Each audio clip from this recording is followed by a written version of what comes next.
Even without complaints, the illusion is too obvious, but few can get out of their pages. The addition of the verb to the term, illusory universe, transforms it into, the universe is illusory, a statement that puts the being on the path of leaving any consecration to illusion. Monastery is such a powerful individual journey, that the only weapon of illusion to neutralize it, is to turn it into a missionary for humanity, ensuring even more illusory rewards. This is the moment, when, good and evil, are skillfully worked, to ensure imprisonment in fear of the future, with its rewards and punishments. However, obstinacy leads the ship, until it collides with the wall, where the door to knowledge is located, and which uses the illusion itself, and its mechanisms, to dissolve them. A body is anything that delimits a space.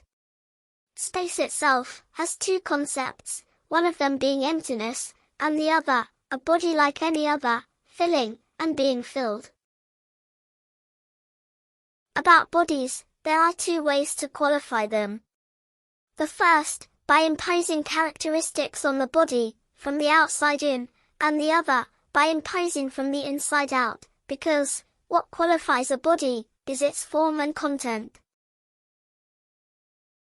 There is not a single action, or participation, that can be done by an inadequate body, since it is the bodies that sustain and give credibility and possibility to the environments, stories, and the universe.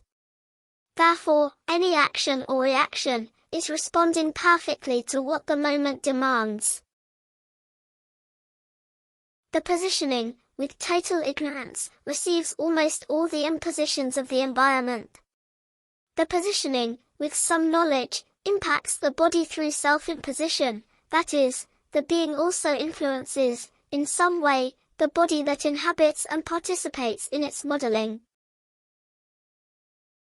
Full knowledge gives the being the consciousness of the reason for its presence, in the formation of environments, stories, and the universe.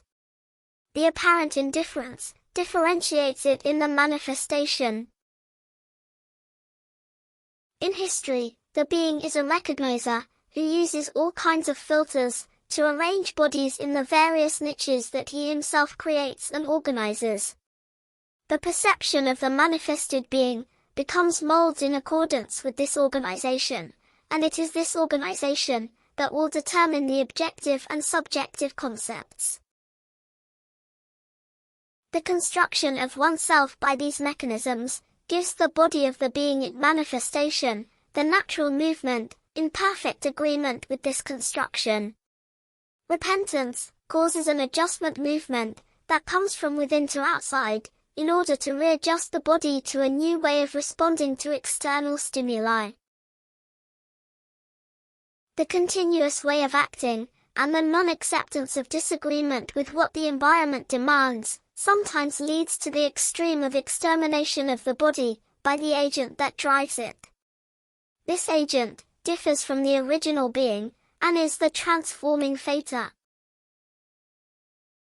The consciousness of the original being permeates the mind of the transforming agent, who is also the agent in transformation. The bodies that participate in dreams repeat everything that the being built. Imagination is nothing more than that, as it puts the created images in motion, and builds the stories. The universe happens in the mind.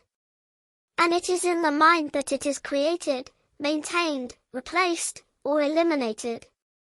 As long as the universe exists, the being in it will be manifested. The being leaves the universe when it eliminates it. The being, therefore, will never be created, and will always be the creator. Any figure, dense or subtle, is the creation of the being itself, and none can be explained by the motor agent, whose function is to give adequacy to the figure or body.